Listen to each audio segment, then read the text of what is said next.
ഇതാണ് ലക്ഷവട്ട ചീര എന്ന് പറയുന്നത്. ലക്ഷവട്ട ചീര വീട്ടിൽ വെച്ച് കഴിഞ്ഞാൽ ലക്ഷങ്ങൾ വരുന്നതാണ് പറയുന്നത്. പക്ഷേ ലക്ഷങ്ങളൊന്നും നമ്മുടെ വീട്ടിൽ വന്നിട്ടില്ല. നമ്മൾക്ക് ഇതിന് കൊണ്ടുപോയിട്ട് ഒന്ന് വീട്ടിൽ കുക്ക് ചെയ്താലോ?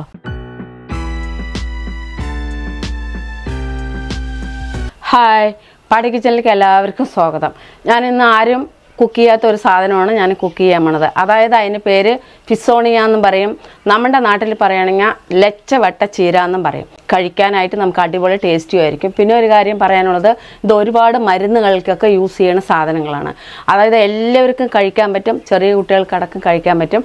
അടിപൊളി ടേസ്റ്റി ആയിട്ട് നമുക്ക് തോരനായിട്ടാണ് നമ്മളത് ഉപയോഗിക്കുക. അപ്പോൾ നമുക്കതൊന്ന് പറിക്കാൻ പോയാലോ? ഇത് നല്ല വിറ്റാമിനുള്ള സാധനമാണ് ഈ ലച്ചവട്ട ചീര പറയണത്. എവിടെയും ഉണ്ടാവും. നമ്മൾക്ക് എന്താ പറയുക, ഫ്ലാറ്റുകളിലും കൂടെ ഇത് വെക്കാൻ പറ്റും. എന്താണ്, വലിയ ചട്ടിയിൽ നമുക്ക് വെക്കാൻ പറ്റും. ഇത് നന്നായി ഇല നന്നായി ഒന്ന് നോക്കിക്കോളൂ. തണ്ടും ഇതൊക്കെ നോക്കിക്കോളൂ. ഇതാ തണ്ടും ഇതൊക്കെ നിങ്ങൾക്ക് കാണാൻ വേണ്ടിയിട്ടാണ് ഞാനിങ്ങനെ കാണിച്ചു തന്നുകൊണ്ടിരിക്കുന്നത്. ഇത് പ്രത്യേകം നന്നായി നോക്കണം. ഈ ഇല പോലെ തന്നെ വേറൊരു ഇലയും കൂടെ ഉണ്ട്. അപ്പോൾ നമ്മൾ നോക്കിയിട്ട് വേണം. എന്താണ് ഇതിൻ്റെ ഒരു തണ്ട് നമുക്ക് ഏത് ഫ്ലാറ്റുകളിലും വെക്കാം. എന്താണെന്ന് വെച്ചിട്ടുണ്ടെങ്കിൽ വലിയ ചട്ടിയിലാക്കിയിട്ട് നമുക്ക് മണ്ണ് നിറച്ചിട്ട് വെച്ചിട്ടുണ്ടെങ്കിൽ നമ്മുടെ വീട്ടിലെ ഉള്ളിത്തൊണ്ട എന്തെങ്കിലുമൊക്കെ വേസ്റ്റ് അതിന് ഉപയോഗിക്കാൻ പറ്റുള്ളൂ. നന്നായിട്ട് വരികയും ചെയ്യും. എവിടെ വേണമെങ്കിലും ഇത് വെക്കാൻ പറ്റും. ഒരു തണ്ടേ വേണ്ടുള്ളൂ. അപ്പോൾ ഞാനിത് പറിക്കുന്നത് എങ്ങനെയാണെന്ന് കാണിച്ചു തരാം.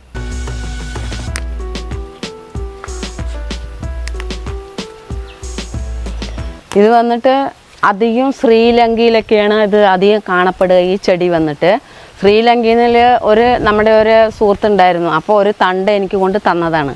അതുകൊണ്ടാണ് ഞാനിത് വെച്ചത്. ഇപ്പം അങ്ങനെയല്ല, ഇത് ഇപ്പം എല്ലായിടത്തും ഉണ്ട്. അതായത് ഇപ്പോൾ നമ്മളൊക്കെ ഒരു പൂച്ചെടി മേടിക്കാൻ പോയിട്ടുണ്ടെങ്കിൽ ഇത് പ്രത്യേക ചെടിയായിട്ട് നമ്മൾക്ക് മേടിക്കാൻ പറ്റുന്ന സാധനമാണ്. പിന്നെ ഒന്ന് ഇത് പറയുകയാണെങ്കിൽ നിലത്ത് മണ്ണിൽ വെച്ച് കഴിഞ്ഞ് നല്ല സൂര്യപ്രകാശം തട്ടുകയാണെങ്കിൽ ഇതേപോലെ മഞ്ഞയായിട്ടിരിക്കും. ഇല്ല നമ്മൾ ഉള്ളിൽ ചട്ടിയിലൊക്കെ നമ്മുടെ അതായത് കാറ്റ് മാത്രം തട്ടുന്ന അവിടെ വെക്കുകയാണെങ്കിൽ ഇല വന്ന് കുറച്ച് പച്ചയായിരിക്കും. എന്നാൽ അത്ര കാണാൻ ഒരു ചെറിയ ഇലയായിരിക്കും. അതായത് അതിനിപ്പോൾ ഒരുപാട് നമ്മൾ വളമൊന്നും ചെയ്യേണ്ട. നല്ല മണ്ണ് നമ്മുടെ പച്ചക്കറി വേസ്റ്റ് ഇട്ട് കൊടുത്തു കഴിഞ്ഞാൽ അടിപൊളിയായിട്ട് വരാനുള്ളതാണ്. ഇത് പ്രത്യേകമായിട്ട് ഇതിനൊരു മണ്ണോ വളമോ അങ്ങനെ ഒന്നും ചെയ്യേണ്ട ആവശ്യമില്ല. എവിടെ വെച്ചാലും മണ്ണിൽ വെക്കുകയാണെങ്കിൽ അടിപൊളിയായിട്ടിരിക്കും. നിങ്ങൾക്ക് എല്ലാ സ്ഥലത്തും വെക്കാൻ വേണ്ടിയിട്ട് ഒരു ചെറിയ തണ്ട് ഇതെത്ര പോകുന്ന ഒരു തണ്ട് വെച്ചാലേ നമ്മൾക്ക് വരുന്നതാണ്. ചട്ടികളിൽ വെക്കുമ്പോൾ നല്ല വലിയ ചട്ടിയിലായിരിക്കണം വെക്കണം. ഇത് വലിയ മരമായിട്ട് വരുന്ന ഒരു ചെടിയാണ്. അല്ലാണ്ട് നമ്മൾക്ക് ഇങ്ങനെയല്ല. നല്ല വളം കൊടുക്കുകയാണെങ്കിൽ നന്നായിട്ടുണ്ടാവും. അപ്പം ഞാനത് അതായത് ഈ ചെടിൻ്റെ ഇല പറിക്കുമ്പോൾ കൂടി ഒന്ന് ശ്രദ്ധിക്കേണ്ട കാര്യം, ഈ ഇലൻ്റെ മുകളിലെ രണ്ടാമത്തെ ഇല വലിക്കണം. അതായത് അടിയിലേക്ക് നമുക്ക് ഇത്തിരി മൂത്തിട്ടുണ്ടാവും. അങ്ങനെ ആ മൂത്ത ഇല പാടില്ല. ഇത്രയും ഒരു ഇങ്ങനെ എന്താ പറയുക തളിർമയായിട്ടുള്ള ഇലയാണെങ്കിൽ അടിപൊളിയായിരിക്കും. പിന്നെ ഒന്ന് പ്രത്യേകം എടുത്ത് പറയാനുള്ളത്, നമുക്ക് പ്രത്യേകിച്ചിട്ട് പിന്നെ ഒരു കാര്യം, ഒരു ഗുണവും കൂടി ഈ ഇലനെ കൊണ്ടുണ്ട്.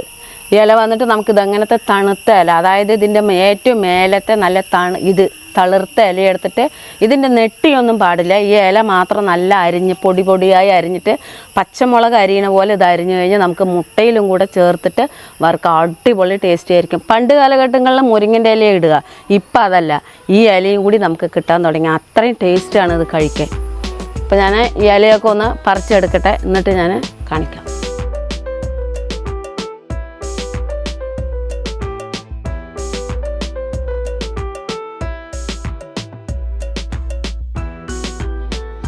പിന്നെ ഒരു കാര്യം പറയാനുണ്ട്. ഇപ്പം നമ്മുടെ ഈ ചെടി നല്ല തളർത്ത് വരികയാണ് വെച്ചിട്ട് ഇത് ഫുള്ള് ഓട്ടയാണ്. ഇത് വേറെ പുഴുക്കളോ അതൊന്നും വന്ന് കഴിക്കണതല്ല. നമ്മുടെ പുൽച്ചാതി പറയും. അതായത് നെൽകൃഷിയിലൊക്കെ അധികം ഉണ്ടാകുന്നതാണ്. ആ ചാതി വന്നിട്ട് ഇതിൽ ഇരുന്ന് അങ്ങനെ കഴിക്കുന്നതാണ്. പിന്നെ നമ്മളിപ്പോൾ ഒരുപാട് വലിയ ഓട്ടയുള്ളതാണെന്ന് വെച്ചാൽ എടുക്കണ്ട. ചെറിയ ഓട്ടയുള്ളതൊന്നും വിഷയമല്ല. എന്താ പക്ഷേ ആ ചാതി വന്ന് ഒന്ന് കഴിച്ചിട്ട് പോണതാണ്. അധികം വിഷമുള്ള ചാതിയൊന്നും അല്ലാതെ.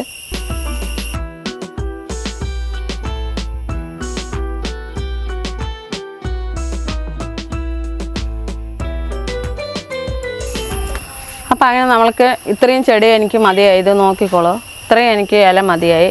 ഈ ഇല ഇപ്പോൾ നിങ്ങൾക്കിപ്പോൾ നമ്മുടെ ഒരു ഫ്രണ്ട്സിന് കൊണ്ട് കൊടുക്കണം, അല്ലെങ്കിൽ ഒരു കൂട്ടുകാരിക്ക് കൊണ്ട് കൊടുക്കണം. എവിടേക്ക് വേണമെങ്കിലും ഇത് കൊണ്ടുപോകണമെങ്കിൽ ഒന്നും ചെയ്യേണ്ട. നമ്മുടെ ഒരു തുണി എടുക്കുക, നല്ല വൃത്തിയുള്ള തുണി എടുത്തിട്ട് ഒന്ന് പിഴിഞ്ഞിട്ട് ഈ ഇലനെ അങ്ങനെ നല്ല പോലെ ഒന്ന് ചുരുട്ടിയിട്ട് നമുക്ക് ബാഗിൽ എന്തെങ്കിലും വെച്ചുകൊണ്ട് പോയിട്ടുണ്ടെങ്കിൽ ഇതേപോലെ തന്നെ ഫ്രഷ് ആയിട്ടിരിക്കുക. എവിടെ വേണമെങ്കിലും നമുക്കിത് കൊണ്ടു കൊടുക്കാനും കൂടി പറ്റുന്നതാണ്. അപ്പോൾ ഇതെങ്ങനെയാണ് കട്ട് ചെയ്യുന്നതെന്ന് ഞാൻ കാണിച്ചു തരാം. അപ്പോൾ ഇത് നമുക്കൊന്ന് നന്നായി കഴുകിയെടുക്കാം. ഇത് എന്താണ് കട്ട് ചെയ്തിട്ട് കഴുകാൻ പാടില്ല. എന്താണെന്ന് വെച്ചിട്ടുണ്ടെങ്കിൽ നമ്മൾ നല്ല പോലെ പൊടിയായിട്ടായിരിക്കും അരിയുക. അപ്പോൾ അതിൻ്റെ ആ ഒരു വിറ്റാമിനൊക്കെ പോകും. അപ്പോൾ വൃത്തിയായി കഴുകി ഒന്ന് നല്ല പോലെ ഒന്നിങ്ങനെ കുടയുക. അല്ലെങ്കിൽ ഇതുപോലെ ഒരു കൂടയിൽ വാര വെച്ചിട്ടുണ്ടെങ്കിൽ ആ വെള്ളമൊക്കെ പോകും. എന്നിട്ട് നമ്മൾക്ക് വെക്കാൻ പാടുള്ളൂ.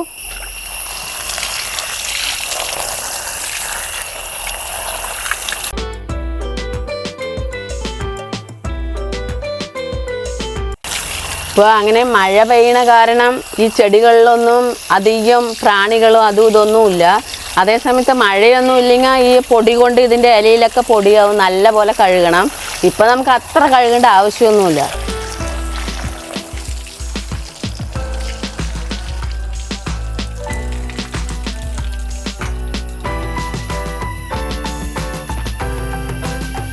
കട്ട് ചെയ്യണത് എങ്ങനെയാണെന്ന് ഞാൻ കാണിച്ചു തരാം.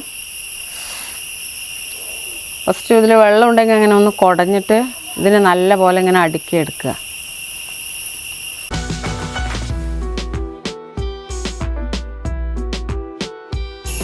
ചെടിച്ചട്ടിയിൽ വെച്ച അത്രയും വീതി ഉണ്ടാവില്ല. എന്താണ് ചെറിയ ചെറിയ ഇതായിരിക്കും ചട്ടി വെച്ചിട്ടുണ്ടെങ്കിൽ. അതായത് വലിയ ചട്ടി വെക്കുകയും വേണം. ഈ മണ്ണിൽ വെച്ചപ്പോഴാണ് ഇത്രയും വീതി ഉണ്ടായിരിക്കുന്നത്. ഇനി നമ്മൾക്കത് അങ്ങനെ അരിയണത് കാണിച്ചു തരാം. ഫസ്റ്റ് വന്നിട്ട് ഇതിൻ്റെ ഈ ഒരു തണ്ട് നമുക്ക് അരിഞ്ഞ് നമുക്ക് ഇങ്ങോട്ട് മാറ്റണം. ഇത് എടുക്കാൻ പാടില്ല. ഇനി നമുക്ക് പൊടിയായി അരിഞ്ഞെടുക്കാം.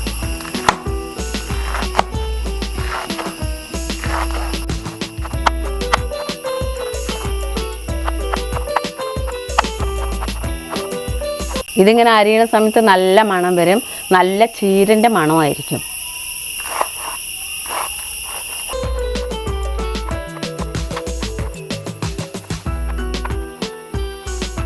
കുറച്ചും കൂടെ ഉണ്ട്. നമുക്ക് അതും കൂടെ ഒന്ന് അരിഞ്ഞെടുക്കാം.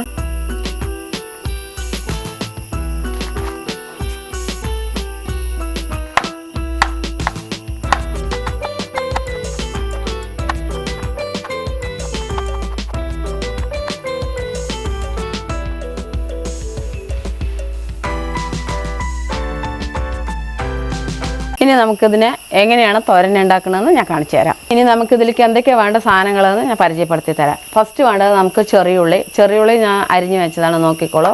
പച്ചമുളക്, ഉപ്പ്. ഇനി നമുക്കിതിൽ നാളികേരവും കൂടി വേണം. അപ്പോൾ നമ്മൾക്കതൊന്ന് വേഗം വെച്ചിട്ട് നമുക്ക് നാളികേരം ഒന്ന് ചിരവണത് കാണിച്ചു തരാം. നമുക്ക് കുക്കിംഗ് സ്റ്റാർട്ട് ചെയ്യാം. ആദ്യം എങ്ങനെയാണെന്ന് കാണിച്ചു തരാം. ഫസ്റ്റ് വേണ്ടത് നമുക്ക് ഗ്യാസ് ഒന്ന് ഓണാക്കാം. ഇനി നമുക്ക് വേണ്ടത് വെളിച്ചെണ്ണയാണ്. വെളിച്ചെണ്ണയിൽ ചെയ്താൽ അടിപൊളി ടേസ്റ്റ് ഉണ്ടാവുള്ളൂ. ഏത് എണ്ണയിലും ചെയ്യാം, വെളിച്ചെണ്ണയാണ് ഇതിന് അടിപൊളി ടേസ്റ്റ്. അങ്ങനെ കുറച്ച് വെളിച്ചെണ്ണ ഒഴിച്ച് കൊടുക്കുന്നുണ്ട്. ഒരു തവി ഒഴിച്ച് കൊടുക്കുന്നുണ്ട്. ഒന്ന് നന്നായി ചൂടാവട്ടെ. ഇപ്പം എണ്ണ ഇത്തിരി നന്നായി ചൂടായിട്ടുണ്ട്. ഇനി നമുക്ക് ചെറിയുള്ളി ഇട്ട് കൊടുക്കാം. ചെറിയുള്ളി ഇപ്പോൾ ഇതിൽ ഞാൻ ഒരു കപ്പ് എടുത്തിട്ടുണ്ട്. വലിയ ഉള്ളിയിലും നിങ്ങൾക്ക് ചെയ്യാൻ പറ്റും. പക്ഷേ ചെറിയ ഉള്ളിയാണ് ഇതിന് നല്ല ടേസ്റ്റി ഉണ്ടാവുള്ളൂ.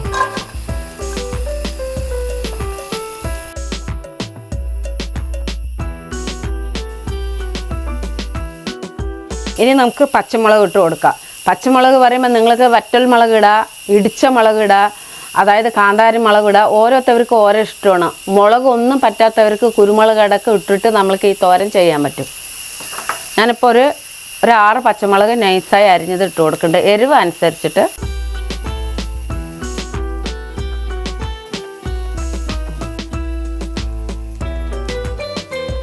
അപ്പോൾ അങ്ങനെ നല്ല പോലെ ഇതാ വരണ്ട് വന്നിട്ടുണ്ട്, നോക്കിക്കോളൂ.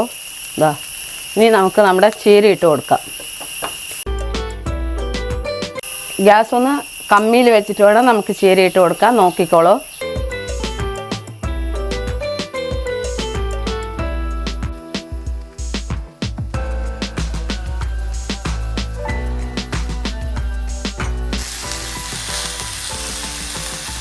വെള്ളം ഒഴിക്കരുത്, ഇതിൽ തന്നെ വെള്ളം ഉണ്ടാവും.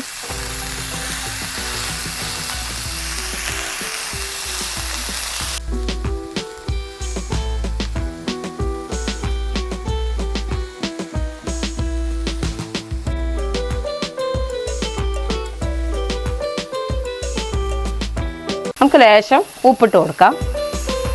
ഉപ്പ് അനുസരിച്ചിട്ടോളൂ. ഞാനിപ്പോൾ ഒരു ചെറിയ ടീസ്പൂൺ ഇട്ടിട്ടുണ്ട്. ഇതിലും കുറയ്ക്കണം നമുക്ക്. ഇത്ര ഇട്ട് കൊടുക്കാം നമുക്ക്. നോക്കിയിട്ട് ഇട്ട് കൊടുത്താൽ മതി. ഇനി നമ്മളിതൊന്ന് മൂടി വയ്ക്കാം.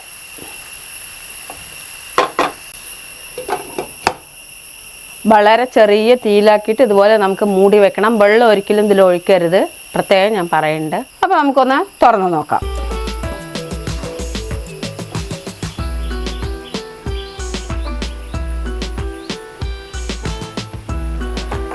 അങ്ങനെ അത് മെല്ലെ ആവട്ടെ. ഇത് മെല്ലെ ആയിക്കൊണ്ടിരിക്കട്ടെ. നമുക്കിതിലേക്ക് കുറച്ച് തേങ്ങ ചിരകണം. ഒന്ന് തേങ്ങ ചിരകി എടുക്കാം. തേങ്ങയൊക്കെ ഞാൻ നേരത്തെ ഉടച്ച് റെഡിയാക്കി വെച്ചിട്ടുണ്ട്.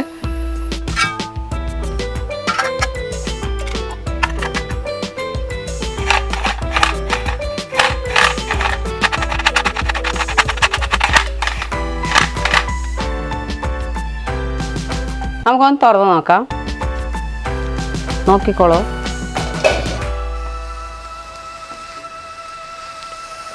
നന്നായി ആയിട്ടുണ്ട്. അതുകൊണ്ടല്ലേ വെള്ളം ഒഴിക്കാണ്ട് നമുക്കൊന്ന് മൂടി വെച്ചാൽ മതി, ആയിക്കോളും. ഒന്നും കൂടി നൈസായി അരിഞ്ഞാൽ നല്ല പൊടിയായിരിക്കും. എങ്ങനെ വേണമെങ്കിലും അരിയാം. ഓക്കെ, ഇനി നാളികേരം ഇട്ട് കൊടുക്കാം. നാളികേരം ഇട്ട് കൊടുക്കണ്ട്.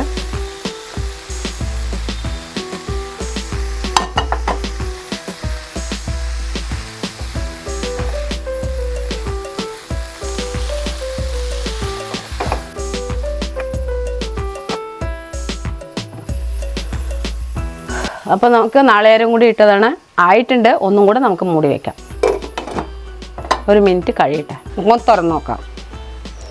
അപ്പം അങ്ങനെ നമ്മുടെ ചീര തോരൻ അടിപൊളിയായിട്ടുണ്ട്. നോക്കിക്കോളൂ. നമ്മൾക്കിപ്പോൾ ഇത് ഓഫീസിലേക്ക് കൊണ്ടുപോവുകയാണെങ്കിലും കുട്ടികൾക്ക് കൊണ്ടുപോവുകയാണെങ്കിലും കഴിക്കുന്ന കുട്ടികൾക്ക്, അതായത് ചില കുട്ടികൾ ചീരയും മുരിങ്ങയൊന്നും കഴിക്കില്ലല്ലോ. അപ്പോൾ അങ്ങനത്തെ കുട്ടികൾക്ക്, കഴിക്കുന്ന കുട്ടികൾക്ക്, 5 വയസ്സിൻ്റെ മുകളിൽ കുട്ടികൾക്ക് ഇത് നന്നായി കഴിക്കും. നമുക്ക് ഓഫീസിൽ കൊണ്ടുപോകണമെങ്കിൽ രാവിലെ എണിച്ച് പെട്ടെന്ന് ഉണ്ടാക്കാൻ പറ്റിയ ഒരു സാധനമാണ്. നമുക്ക് ടിഫിനിലാക്കി കൊണ്ടുപോയാൽ അടിപൊളിയായിട്ട്. ഇതൊന്നും വേണ്ട, നമുക്ക് ഈ വെളിച്ചെണ്ണൻ്റെ മണവും ഇതും കൂടെ ചോറും ഇതും കൂടി കൂട്ടി കഴിക്കാൻ അടിപൊളി ടേസ്റ്റി ആയിരിക്കും. ഒരിക്കലും ഇങ്ങനെ നമ്മൾ അങ്ങനെ മൂടി വെക്കരുത്. മൂടി വെച്ച് കഴിഞ്ഞാൽ ഇതിൻ്റെ വെള്ളം ഇറങ്ങും. നമ്മൾ കുറച്ച് നേരം ചൂടാറാൻ വെച്ചിട്ട് നമ്മൾക്ക് ടിഫിനിലേക്ക് ആക്കി കഴിഞ്ഞാൽ അടിപൊളി ടേസ്റ്റി ആയിരിക്കും. അപ്പോൾ ഇതുപോലെ ഒരിക്കലും മൂടി വെക്കരുത്. നമുക്ക് നല്ലപോലെ ചൂടാറിയ ശേഷം ഇത് നമുക്ക് വേറെ പാത്രത്തിലേക്ക് ആക്കാൻ പറ്റുള്ളൂ. ഇതിപ്പോൾ നമ്മൾക്ക് ഈ ചെടി കിട്ടണമെന്നുണ്ടെങ്കിൽ നമ്മളിപ്പോൾ നിറയെ ചെടിയൊക്കെ വിൽക്കാൻ വെക്കുന്ന കടകളും ഷോപ്പുകളൊക്കെ ഉണ്ട്. അവിടെ പോയി കഴിഞ്ഞാൽ ഇതിൻ്റെ കൊമ്പ് നമുക്ക് വെച്ചത് നമ്മൾ കണ്ടിട്ടുണ്ട്. ഇല്ല, ഇത് അടുത്ത അധികം ഇപ്പോൾ വീട്ടുകളിലൊക്കെ ഉണ്ട്. ഒരു കൊമ്പ് നമ്മുടെ വീട്ടിൽ വെച്ച് കഴിഞ്ഞാൽ നമുക്ക് അടിപൊളിയായിട്ട് ഇത് നമുക്ക് ദിവസം ഉപയോഗിക്കാൻ പറ്റും. അതായത് ഒരു 10-15 ദിവസം കഴിയുമ്പോഴേക്കേ മണ്ണിൽ വെക്കുകയാണെങ്കിൽ ഇതിൻ്റെ ഇലയൊക്കെ വന്നു കഴിയും. എൻ്റെ ഈ ചെറിയ വീഡിയോ നിങ്ങൾക്ക് ഇഷ്ടപ്പെട്ടു എന്ന് ഞാൻ വിചാരിക്കുന്നു. ഇതേപോലെയൊക്കെ എല്ലാവരും ചെയ്യുക. അപ്പോൾ അടുത്ത പുതിയ വീഡിയോ കിടിലമായിട്ടുള്ളത് വിടുന്നതായിരിക്കും. അതുവരയ്ക്കും ബായ്.